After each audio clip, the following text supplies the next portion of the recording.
Bapak Ibu, saudaraku sekalian yang kekasih, kalau kita mengamati dengan teliti kehidupan Tuhan Yesus, ada satu hal yang menjadi persoalan yang patut kita mengerti. Sebab di balik kasus ini ada pelajaran sangat mahal yang dapat kita petik. Mengapa orang-orang Yahudi pada zaman Tuhan Yesus dengan mata kepala sendiri mereka melihat mujizat yang Tuhan Yesus kerjakan. Mereka juga mengalami kebaikan Tuhan Yesus. Tetapi ketika Tuhan Yesus menghadapi sengsara dan penderitaannya, tidak ada seorang pun yang berdiri di pihak Tuhan. Tidak seorang pun yang mendampingi Tuhan dan membela dia. Apalagi penduduk Yerusalem. Beberapa hari sebelum penyaliban, ketika Tuhan Yesus masuk kota Yerusalem, saudara, mereka mengeluh-elukan, mereka menyambut dengan sangat meriah dan memberikan kehormatan kepada Tuhan Yesus sebagai pahlawan perang yang memenangkan pertempuran. Sebab daun palem yang dilambai-lambaikan, saudara, menjadi tradisi orang pada zaman itu menyambut pahlawan perangnya yang menang perang. Mereka berseru, Hosana. Saya kira kata ini sudah tidak asing bagi kita. Hosana. Kata itu sebenarnya artinya, Oh Lord, help us. Oh Tuhan, tolong kami.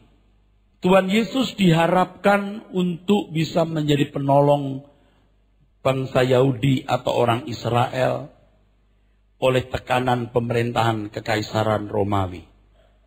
Hosana, diberkatilah dia yang datang dalam nama Tuhan. Begitulah orang-orang Yerusalem mengeluh-elukan dan menyambut Tuhan Yesus. Artinya, Oh Lord, help us. Tuhanlah yang patut menjadi pahlawan kami. Diberkatilah dia yang datang dalam nama Tuhan. Tetapi saudara, penduduk Yerusalem kemudian merubah teriakan itu dengan yel-yel penuh kebencian.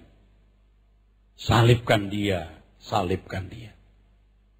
Gelombang besar orang banyak yang mencela dan mengutuki Tuhan Yesus pada hari-hari sengsaranya itu, menciptakan gambaran, menciptakan opini publik, membangun asumsi yang lengkap dan kuat bahwa Yesus dari Nazaret adalah penjahat besar di mata orang Romawi dan penghujat Allah di mata bangsanya sendiri.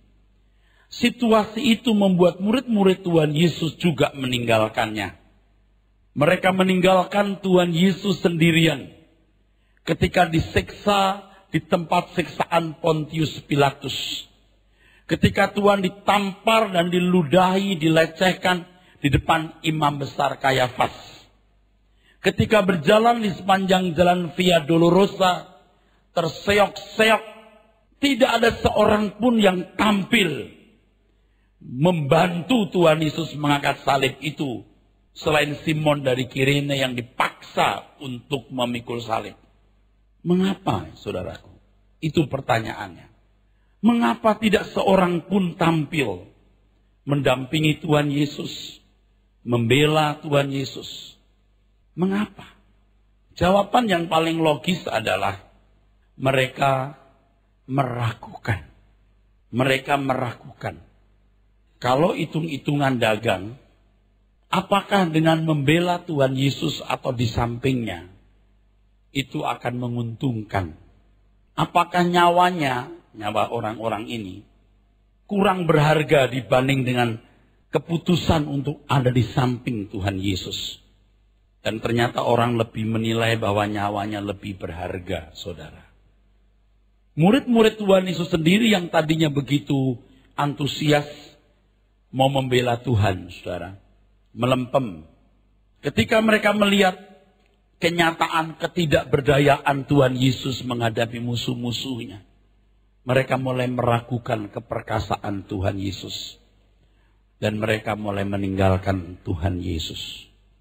Satu hal yang pasti dibayangkan oleh murid-murid Tuhan Yesus. Bahwa suatu hari Tuhan Yesus akan menjadi raja. Tapi raja dunia.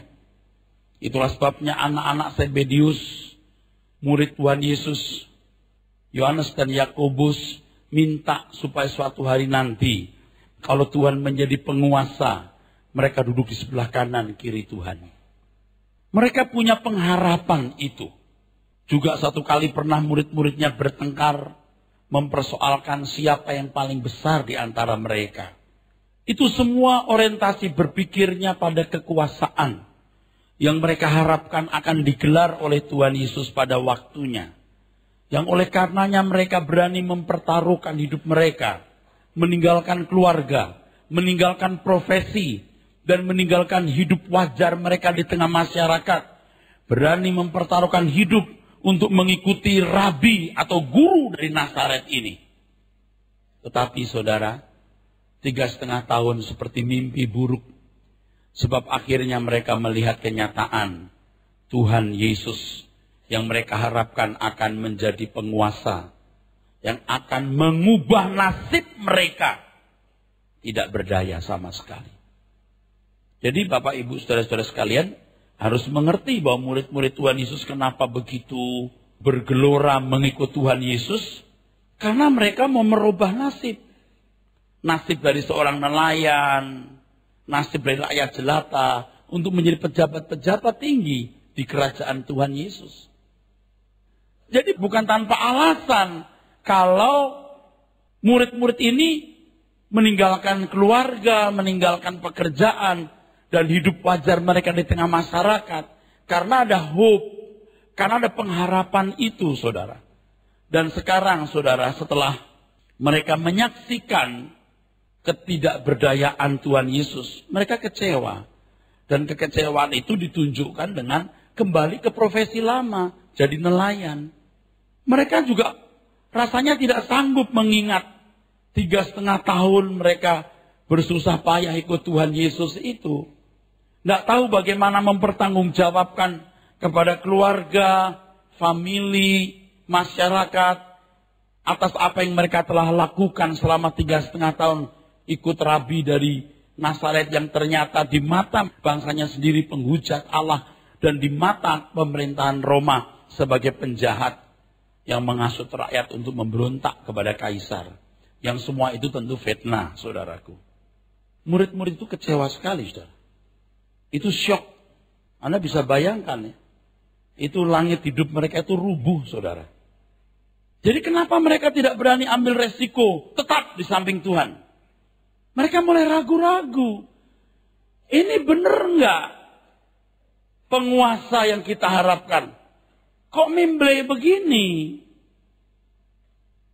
Sebenarnya saudara, sebelum peristiwa itu terjadi, di dalam Alkitab juga telah ditulis, dinubuatkan bahwa gembala itu nanti akan ditangkap, lalu domba-domba akan tercerai-berai, betul.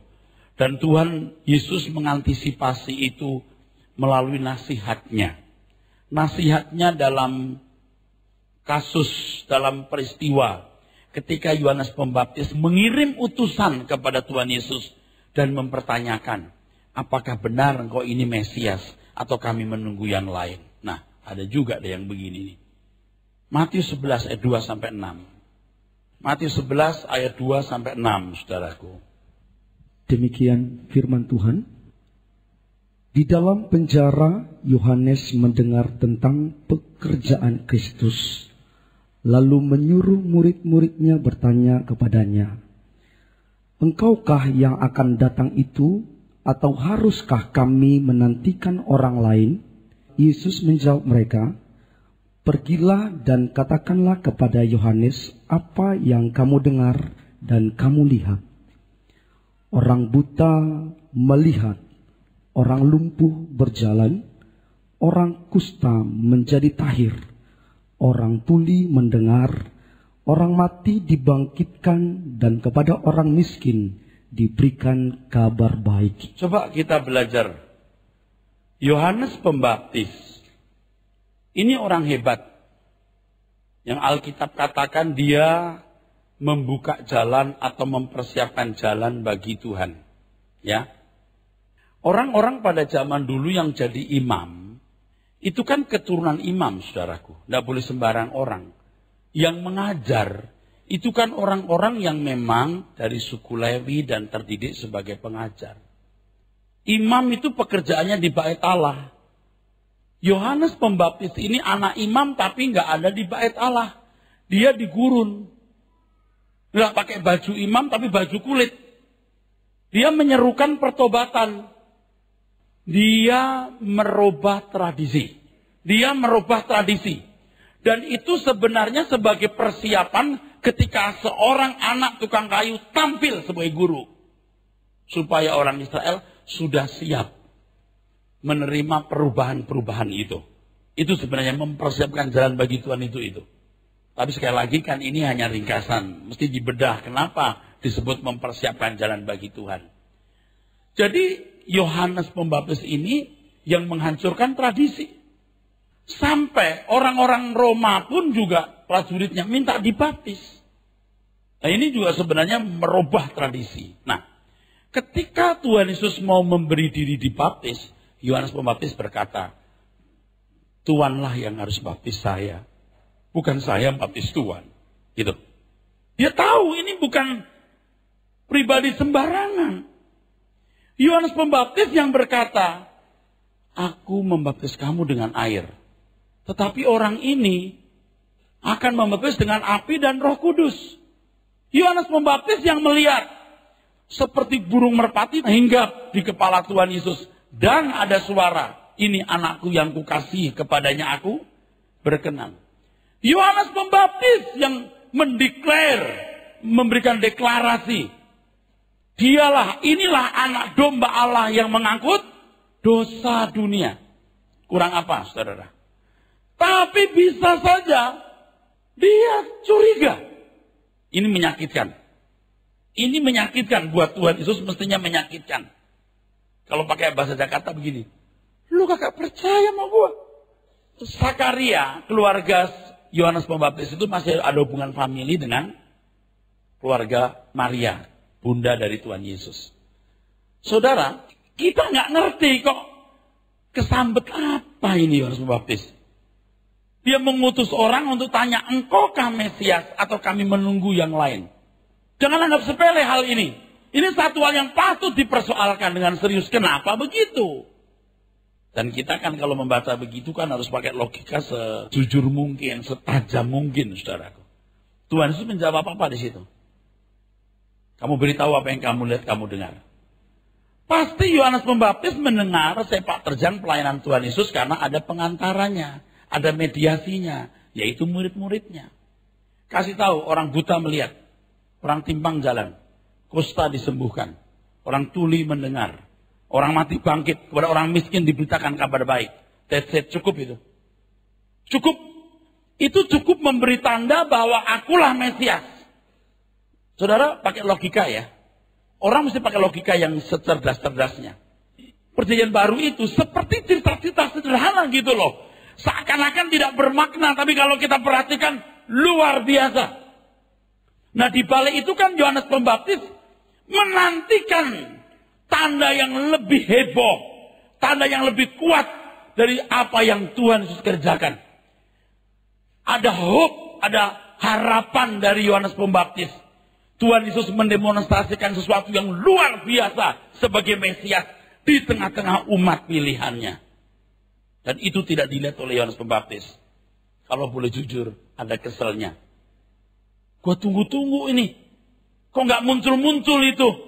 Coba tanya, dia ini benar nggak sih? Dia nggak yakin atas apa yang dia lihat. Dia tidak menerima apa yang dilakukan oleh Tuhan Yesus. Seakan-akan dia menuntut. Jangan cuma begitu dong, tunjukkan sesuatu yang luar biasa. Supaya gua yakin lu ini orangnya. Ini logis. Nah Tuhan Yesus berkata di ayat 6, apa? Berbahagialah. Dan berbahagialah orang yang tidak menjadi kecewa dan menolak aku. Nah, saya berpendapat Yohanes Pembaptis tidak sampai menolak Tuhan Yesus, tapi kecewa dan nyaris menolak. Nyaris menolak, tapi tidak menolak. Sebab saat itu dia nggak kirim utusan lagi. Ya udah. Tapi kecewa. Nah kalau sampai nanya begitu, kamukah itu Mesias atau kami menunggu yang lain? Itu sudah kecewa. Kalau murid-murid Tuhan Yesus tidak berani berdiri di samping Tuhan, mereka meninggalkan Tuhan Yesus, kembali sebagai nelayan. Apa enggak saya bilang kecewa? Kecewa. Bahkan ketika Tuhan Yesus bangkit, saksi mata memberitahukan, masa? Betul enggak? Bahkan ada yang berkata, saya enggak percaya kalau belum lihat sendiri. Kalau tangannya yang berlubang paku belum saya lihat, jariku menusuk lubang itu. Dan lambungnya. Itu enggak yakin. Kalau zaman sekarang Anda mau lihat perut saya buka nih 2 kancing. Zaman dulu pakai jubah, mesti dari atas ke bawah, dari bawah ke atas, tahu nggak? Nah, sekarang persoalan pentingnya di sini, saudara. Itu tadi baru sebuah introduksi. Persoalan pentingnya itu di sini, saudara. Mengapa mereka meragukan Tuhan Yesus? Orang-orang Yahudi, murid-murid Tuhan Yesus, bahkan Yohanes Pembaptis. Sebab mereka memiliki skenario. Mereka punya skenario sendiri. Mesti begini nih, Tuhan tuh mesti begini. Kalau enggak begini, ragu-ragu gua. Coba Bapak Ibu, enggak tahu pernah enggak kepikir begini, saudara. Kenapa ya saya enggak pernah mimpi ketemu Tuhan Yesus? Kenapa ya enggak pernah punya penglihatan? Seperti orang-orang dulu diangkat ke surga gitu. So, heaven is so real. Kenapa ya malah gini, usahaku kok saya doakan enggak berkembang, enggak terbang tinggi kayak elang, tapi keplek-keplek kayak ayam. Kenapa ya masalahku ini enggak segera selesai? Kenapa ya? Seakan-akan Tuhan itu tidak nyata. Dan Tuhan seperti menyembunyikan diri. Dan Tuhan seperti pelit menyatakan diri. Lalu Anda bukan menolak Tuhan Yesus. Dalam arti menolak frontal. Aku di jalan yang benar enggak sih? Ini yang membuat orang tidak berani all out. Tidak berani all out. Jadi begini saudara. Ayo main lotre. Angka berapa yang keluar? Saya kasih tahu ya. 7. Percaya nggak? Kalau saudara berkata, saya ragu-ragu, nggak apa-apa. Jadi jangan taruh. Ada yang berkata, yakin Pak? Yakin. Taruh berapa kamu? You punya uang berapa? 1 miliar. You yakin? You yakin sama saya? Angka 7 keluar. Yakin Pak. Oke, taruh 1 miliar. Oh jangan Pak, 10.000 aja. Berarti nggak yakin ya. Kalau kita percaya Tuhan Yesus Juru Selamat, Allah anak yang hidup, Dia yang punya kerajaan surga. Dunia ini bukan rumah kita. Bahwa kita hidup di dunia hanya untuk persiapan langit baru bumi baru. Taruh semua di sini. Siap? Nggak bisa Pak. Kenapa? Ya nggak tahu, saya masih nggak berani. Karena nggak ada satu tanda-tanda yang membuat saya yakin. Betul nggak? Coba kalau tengah malam Tuhan datang ketok pintu kamarmu dan berkata, akulah Yesus. Aku akan datang tahun 2018. Mulai sekarang. Wah mungkin yakin. Itu pun belum tentu loh. Besoknya mikir, kemarin Yesus atau genderuwo ya. Apalagi sekarang tidak ada tanda-tanda. Yang ngomong pendeta, kata dia loh. Kan sekarang banyak perdebatan. Kitab suci mana sih yang orisinil? Karena dianggap kitab suci tidak orisinil. Oke. Sekarang saya mau berkata begini, yakin saja. Kalau saya berkata Alkitab ini benar, saya belajar untuk meyakini dan membuktikan kebenarannya.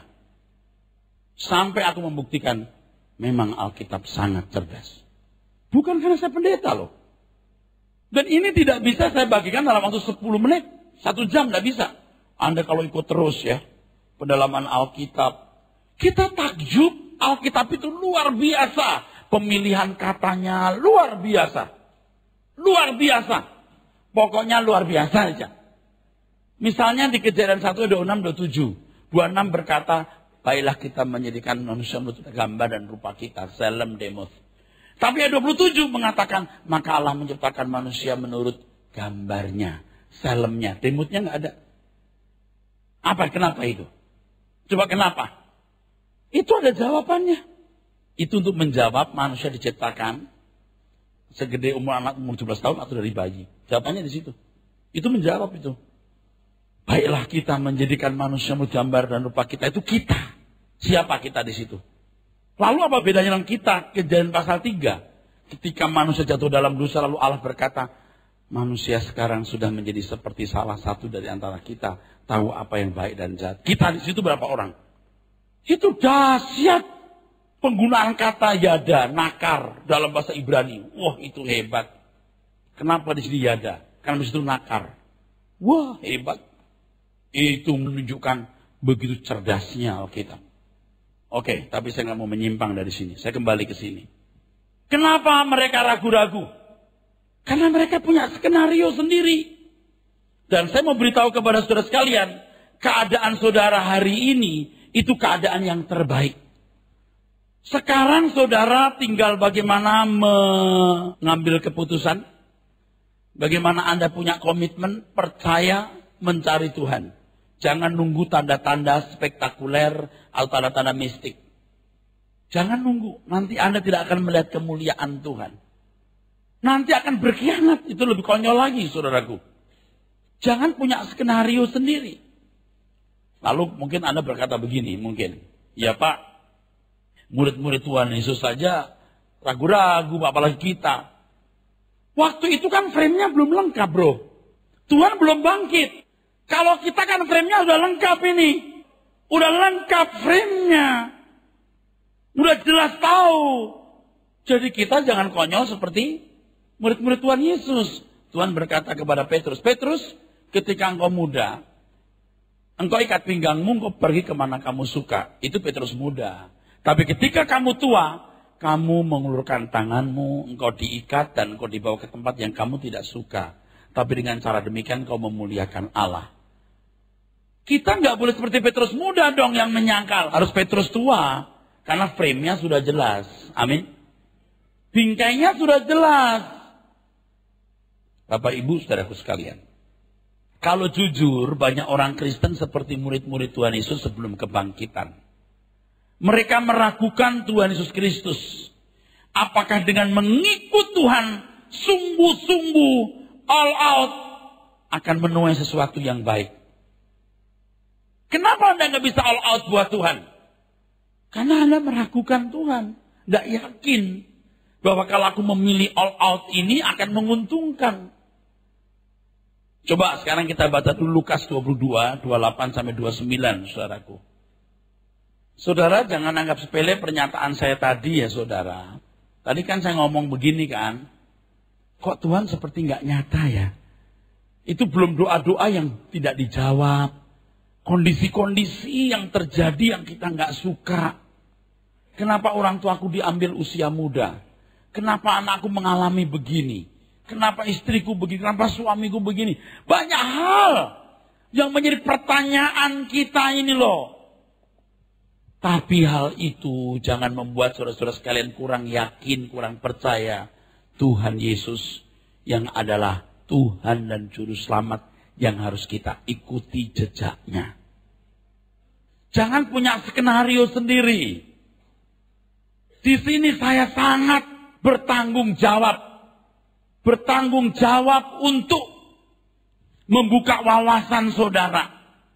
Baca Lukas 22. 28, 29. Kamulah yang tetap tinggal bersama-sama dengan aku dalam segala pencobaan yang aku alami. Dan aku menentukan hak-hak kerajaan bagi kamu, sama seperti Bapakku menentukannya bagiku. Berikutnya. Bahwa kamu akan makan dan minum semeja dengan aku di dalam kerajaanku. Yakin nggak? Kita akan makan minum semeja dengan Tuhan Yesus. Nggak semua orang loh ya. Saya tuh tidak ngerti bayangan di dalam pikiran murid-murid waktu itu. Saya nggak paham. Nggak paham saya. Tapi yang jelas murid-muridnya punya skenario sendiri. Kamu yang bersama-sama dengan aku dalam segala pencobaan. Kamu akan duduk semeja dengan aku di pesta. perjamuan domba Allah dan kamu akan duduk di tahta-tahta itu. Kan Petrus pernah bertanya begini, atau lebih tepat menuntut. Tuhan, kami sudah meninggalkan segala sesuatu. Apa yang kami akan peroleh? Nanti kalau di penciptaan ulang nanti. Di Palingenesia, begitu di dalam terjemahan aslinya. Kamu akan duduk bersama dengan aku. Saya tidak ngerti di bayangan murid-muridnya itu apa. Ngerti nggak ucapan Tuhan? Tapi yang jelas mereka punya skenario sendiri. Anda punya skenario sendiri pasti. Banyak orang yang hidupnya wajar. Padahal jadi Kristen itu tidak boleh wajar. Suka tidak suka, saya mau beritahu. Anda orang khusus yang punya kesempatan semeja dengan Tuhan. Yang akan dijadikan mempelai Tuhan. Istimewa. Jangan ikut yel-yel orang Yerusalem. Hosana, Hosana. Lalu salibkan dia. Jangan seperti murid-murid Tuhan Yesus sebelum kebangkitan. Punya konsep sendiri mengenai hidup, kemuliaan, kejayaan, keagungan, kehormatan. Bahkan jangan seperti Yohanes Pembaptis. Masih pakai tanya lagi. Anda tahu nggak kalau Yohanes Pembaptis dikeluarkan dari penjara masih hidup? Nanti jelaskan khusus. Dia gagal jadi pembuka jalan. Dia hanya mempersiapkan jalan bagi Tuhan. Selesai, dimatiin. Supaya zaman baru muncul. Dia hanya sebagai bridging-nya. Amin. Bridging gak boleh ikut. Dia hanya bridging. Maka Bapak di surga panggil Yohanes Pembaptis. Penggal kepalanya. Izinkan itu. Karena masuk zaman baru. Bukan zaman lama. Hebat loh. Alkitab itu luar biasa. Dan Tuhan Yesus mau mengatakan. Kamu tidak bisa seperti kami. Mungkin Yohanes Pembaptis juga kecewa. Gua begini sengsara, lu pada enak-enak. John, emang lu punya bagian begitu, John? Berbagai orang yang tidak kecewa dan menolak aku. Makanya ya kalau kita sering dengar orang berkata, oh kita mengalir saja. Ngerti nggak mengalir itu bagaimana? Nggak mudah loh mengalir itu. Anda tidak bisa mengalir dengan Tuhan kalau masih punya konsep hidup seperti anak-anak dunia yang tidak punya pengharapan. Ini nggak membuat Anda jadi aneh atau nyeleneh loh. Anda tetap kerja dengan baik, bisnis dengan giat, sekolah dengan tekun, kuliah dengan rajin, berprestasi, memaksimalkan potensi. Dalamnya yang beda. Dalamnya yang beda, saudaraku. Orang-orang yang menderita bersama-sama dengan Tuhan, itulah ahli waris, Roma 8:17. You tidak bisa dimuliakan tanpa penderitaan. No crown without cross. No gain without pain. Nah sekarang kalau saya tanya jemaat Tuhan, Anda sudah menderita buat Tuhan? Yang ada juga ngerecoki Tuhan. Ke gereja supaya diberkati. Usahanya lancar, bebas dari masalah. Ya susah ngadepin orang-orang bodoh begini. Nggak ngerti apa visi utama kedatangan Tuhan. Anda itu kelasnya beda, bro. Coba baca Roma 8:17. Dan jika kita adalah anak, maka kita juga adalah ahli waris. Maksudnya orang-orang yang berhak menerima janji-janji Allah, yang akan menerimanya bersama-sama dengan Kristus. Iya, kita akan menerima kemuliaan bersama dengan Kristus. Ini perkataan Tuhan, kita harus junjung tinggi. Terus? Yaitu jika kita menderita bersama-sama dengan Dia. Kalau kita menderita bersama dengan Tuhan. Terus? Supaya kita juga dipermuliakan bersama-sama dengan Dia. Nah, dipermuliakan bersama dengan Dia. Percaya nggak Anda pilih ini? Itu masalahnya. Wah, nggak jelas Pak, gelap. Nah, karena Anda sudah terlalu lama tidak memiliki kebenaran. Filosofimu itu filosofi dunia. Jadi susah ngomong. Apalagi kalau selama ini ke gereja ketemu pendeta mata duitan, pendeta bohong.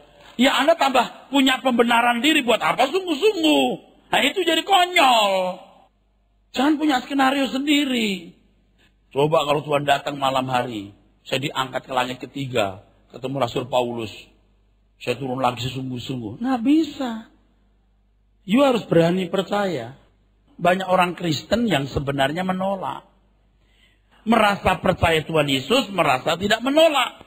Tapi sikap hidupmu ini, saudara, menunjukkan kamu itu kurang percaya. Dan kamu menolak. Suatu hari, ketika dalam satu situasi tertentu, kamu buktikan bahwa kamu itu tidak percaya dan kamu menolak Tuhan.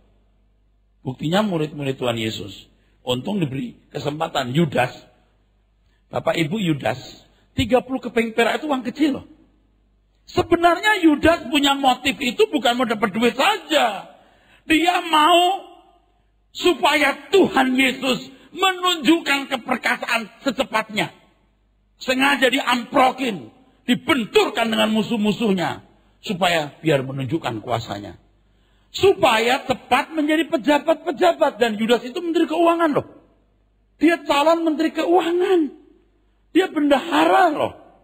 Makanya ketika Tuhan Yesus disalib, dia datang, dia bilang, aku menyerahkan darah orang yang tidak bersalah. Loh, apa kamu gak ngerti? Emang dari dulu begitu yang kamu maksudkan, kamu jual dia. Sebenarnya gak serius. 30 keping perak itu uang kecil. Sangat kecil. Utamanya dia mau Tuhan Yesus tepat menunjukkan keperkasaannya. Emang edan satu manusia ini. Dia akhirnya menyangkal dan tidak pernah menjadi anak Allah. Nyesel dia. Nyesel ya. Menyesal dalam keabadian. Jangan sampai saudara begitu. Aduh Bapak Ibu, jangan sampai begitu. Nyawamu putus, Anda ketemu Tuhan Yesus. Oh ini toh yang mati di kayu salib. Maharaja. Ini toh yang memelihara semesta alam. Aduh Anda trembling karena Anda tidak sungguh-sungguh menghormati Tuhan. Banyak orang Kristen itu ya. Mau selamat tanpa pengorbanan dan usaha yang serius. Padahal ketika Tuhan Yesus ditanya, Tuhan sedikit sajakah orang yang diselamatkan? Di Lukas 13 ayat 23-24, Tuhan berkata, berusahalah masuk jalan sempit. Karena banyak orang berusaha tapi tidak bisa masuk. Tidak murah, tidak gampangan saudaraku. Wah saudara, putus asa juga kalau kita mikir begini. Banyak orang itu merasa Yesus mati di kayu salib, itu kita sudah otomatis selamat. Selamat itu apa? Usaha Tuhan mengembalikan manusia kepada rancangannya. Sekarang saya masuk ke poin pentingnya. Orang yang benar-benar percaya Tuhan, itu pasti mengasihi dia. Orang tidak mungkin mengasihi Tuhan, tetapi tidak percaya. Juga tidak mungkin percaya tapi tidak mengasihi Tuhan. Kenapa orang bisa percaya? Satu, dia mengenal betul siapa dia yang dipercaya. Amin. Dua, menerima dengan segenap hati apa yang dipercayai itu. Mengenal dengan benar saja belum tentu loh. Belum tentu dia bisa percaya dengan segenap hati.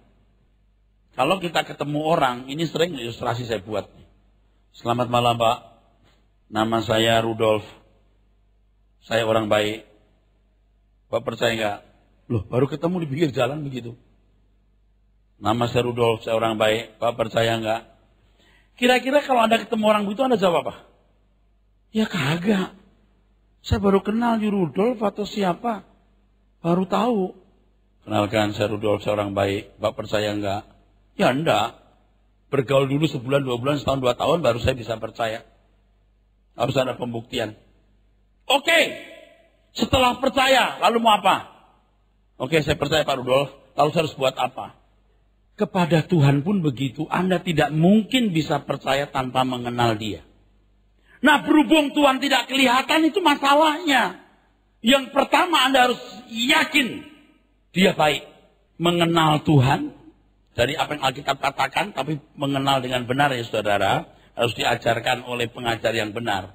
Lalu menerima itu tanpa ragu-ragu. Anda baru bisa percaya dengan benar. Dan orang yang percaya dengan benar pasti mengasihi Tuhan. Kembali ke masalah tadi. Kenapa orang-orang tidak berani bertaruh dan berdiri samping Tuhan Yesus? Kenapa? Karena nggak mengasihi Tuhan. Kenapa nggak mengasihi Tuhan? Karena nggak percaya. Artinya meragukan. Betul? Kenapa meragukan? Karena nggak kenal kenal betul skenario Tuhan. Karena punya skenario sendiri. Amin. Saudara percaya Tuhan Yesus Juru Selamat? Anak Allah? Dia akan datang sebagai penguasa. Saudara percaya perkataan Tuhan, dunia ini bukan rumahmu?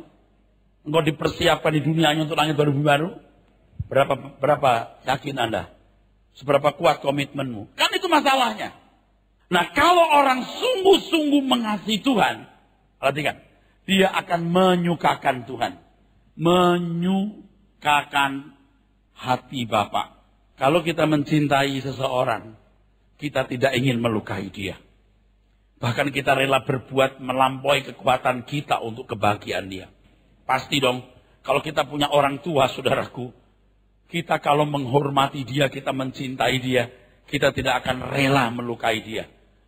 Berbahagia kalau punya anak seperti ini. Dan kepada anak-anak, lakukan ini. Karena orang tuamu juga gak lama hidup. Pasti ada waktunya berhenti nyawanya. Tapi sementara dia hidup, senangkan hatinya.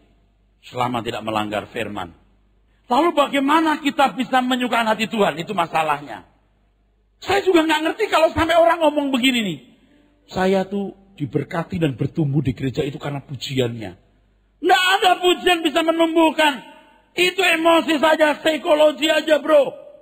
Iman datang dari pendengaran oleh firman.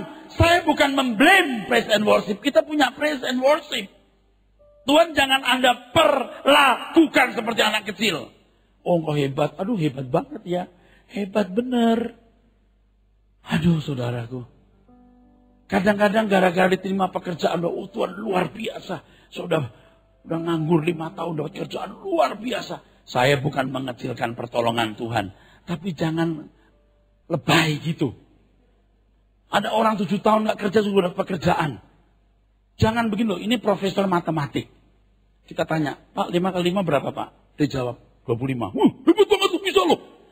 Dia bisa 5 kali 5, 25. Pinter banget loh, pinter loh. Ya ampun Tuhan bro. Dia bisa membelot kolsom. Ya terima kasih Tuhan buka jalan. Napas hidupku, segenap hidupku Tuhan yang lakukan. Jangan hal-hal yang gak perlu dilebih-lebihkan. Jadi norak saudara. Bahkan ketika Anda 3 tahun gak dapat pekerjaan itu pun baik. Kenapa? Kalau pekerjaan lu lupa diri. Tuhan bisa bekerja begitu. Nah perspektif cara Anda memandang, perspektif Anda itu mesti bijaksana. Bagaimana menyukakan Tuhan? Menyukakan Tuhan adalah menggenapi rencananya. Menggenapi rencana Tuhan. Apa itu?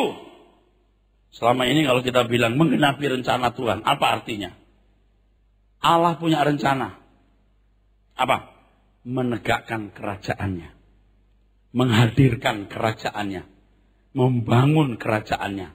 Mengestablish kerajaannya. Yang memang itu menjadi kerinduan Tuhan, keinginan Tuhan, rancangan Tuhan, gagasan Tuhan sejak semula. Membangun kerajaannya. Oleh sebab itu dalam doa Bapa kami setelah kita berkata Bapa di surga dikuduskanlah namamu, datanglah kerajaanmu. Tetapi kerajaan Tuhan tidak bisa dibangun sebelum si kunyuk sialan dibinasakan. Harus dibinasakan. Kunyuk sialan, iblis harus dibinasakan. Yang kedua, bumi dimusnahkan. Baru langit baru, bumi baru. Bagaimana itu terjadi? Yang pertama, harus ada corpus delicti. Saya akan bicara ini terus sampai Anda mengerti, sampai ngelotok. Iblis tidak bisa dihukum sebelum terbukti berbuat salah. Firman Tuhan mengatakan di mana tidak ada Taurat maka tidak ada pelanggaran. Saya sering memberikan ilustrasi kalau seorang anak pipis di pinggir jalan tidak bisa dikatakan salah kecuali ada tulisan dilarang kencing di sini, kecuali anjing. Makanya karena takut dianggap anjing nggak kencing di situ. Tapi manusia masih aja nekat. Dan kalau ada seorang anak pipis di restroom atau toilet, anak itulah namanya corpus delicti. Ini membuktikan kamu yang pipis di pinggir jalan salah. Yang benar kaya itu anak yang pipis di restroom. Saudara, Wahyu 12 ayat 11. Dan mereka mengalahkan dia oleh darah anak domba. Darah anak domba, terus? Dan oleh perkataan kesaksian mereka. Ya. Karena mereka tidak mengasihi nyawa mereka sampai ke dalam maut. Ada 2 darah di situ. 1 darah anak domba, 2 darah orang percaya. Darah orang percaya. Kalau di zaman perjanjian baru, zaman gereja mula-mula, Anda melihat bagaimana orang Kristen rela meninggalkan rumah, dibunuh, dianiaya demi imannya kepada Tuhan Yesus. Ini darah orang percaya. Corpus delicti, Tuhan Yesus membuktikan iblis salah. Tapi ini nggak cukup. Untuk bisa membinasakan iblis ada satu darah lagi, darah orang percaya. Jelas ini terbukti. Setelah terbukti, ini menjadi aitios, pokok keselamatan, penggubah. Bahasa aslinya aitios, composer. Setelah dia sempurna, di Ibrani pasal yang kelima, dia menjadi sumber keselamatan, pokok keselamatan. Jadi contoh, lalu ada banyak korpus delikti yang lain. Wahyu pasal 6 ayat 11. Kalau jumlahnya sudah genap, banyak korpus delikti, iblis baru bisa dihukum. Baca. Dan kepada mereka masing-masing diberikan sehelai jubah putih, dan kepada mereka dikatakan bahwa mereka harus beristirahat sedikit waktu lagi, hingga genap jumlah kawan-kawan pelayan dan saudara-saudara mereka yang akan dibunuh sama seperti mereka. Rajanya sudah ada, hulu balangnya belum cukup. Saudara orang yang dipanggil khusus jadi hulu balang. Tadi sudah saya sempat singgung, kelas khusus. Jadi Anda tidak boleh sama dengan dunia. Kalau Anda sama dengan dunia, mau hidup wajar seperti orang-orang dunia, Anda tidak pernah bisa dipersiapkan menjadi corpus delicti. Anda tidak bisa menggenapi rencana Allah. Karena Anda pasti menggenapi rencanamu sendiri. Filosofimu adalah aku mau, aku ingin. Bukan apa yang Bapa kehendaki. 2 Petrus 3, 11-12. 2 Petrus 3, 11-12. Bapak Ibu, ini kan dasarnya di sini. Mau tidak mau saya sering kembali ke sini, saudara. Tidak ada pilihan. Saya akan mengulangi terus, karena ini dasarnya. Terus, baca. Jadi jika segala sesuatu ini akan hancur secara demikian. Kalau baca secara lengkap di teks itu adalah anasir dan unsur di udara akan terbakar dalam api. Bumi ini jadi lautan api. Karena hancur secara demikian, terus. Betapa suci dan salehnya kamu harus hidup. Betapa suci dan salehnya kamu hidup, terus. Yaitu kamu yang menantikan. Kamu yang menantikan terus. Dan mempercepat kedatangan hari Allah. Iya. Kalau orang dunia menantikan apa sih? Bisnis, kerja, tambah besar rumahnya, tambah bagus. Mobilnya, tambah banyak duitnya. Bukan gak boleh loh. Itu harapan. Tetapi orang percaya menantikan Tuhan. Dunia bukan rumahku. Aku kerja keras memaksimalkan potensi. Supaya aku efektif buat Tuhan. Mempercepat. Loh, kok orang percaya bisa mempercepat? Dulu pengertian kita, yang penting Injil diberitakan sampai ke ujung bumi, Tuhan baru datang. Bukan kulitnya, bro.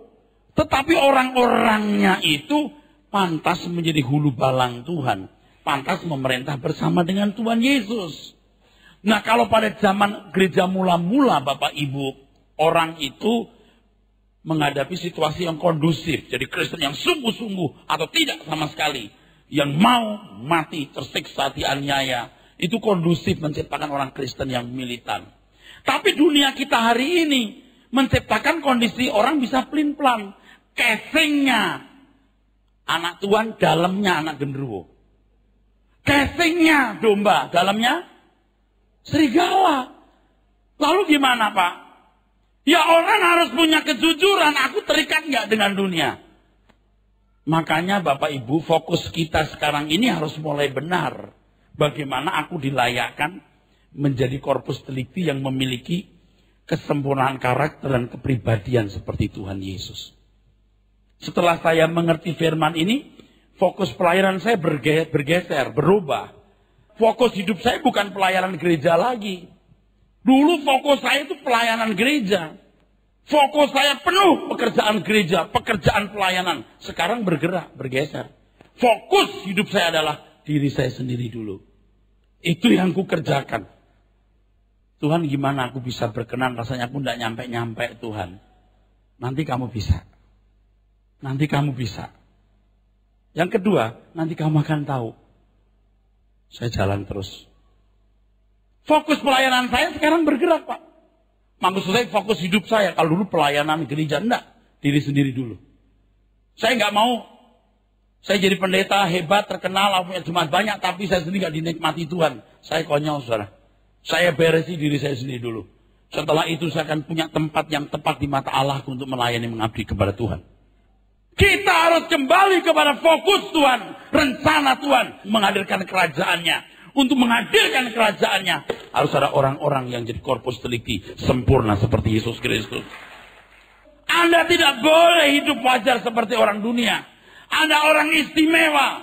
Anda harus berpikir, saya orang terakhir yang ditunggu sebagai korpus delicti. Tidak perlu saya punya penglihatan, diangkat ke surga dan lain sebagainya. Aku yakin firman Tuhan begitu. Dan yang kugumuli hari demi hari adalah bagaimana setiap apa yang kupikirkan, kuucapkan, kulakukan tidak melukai hati Tuhan. Amin.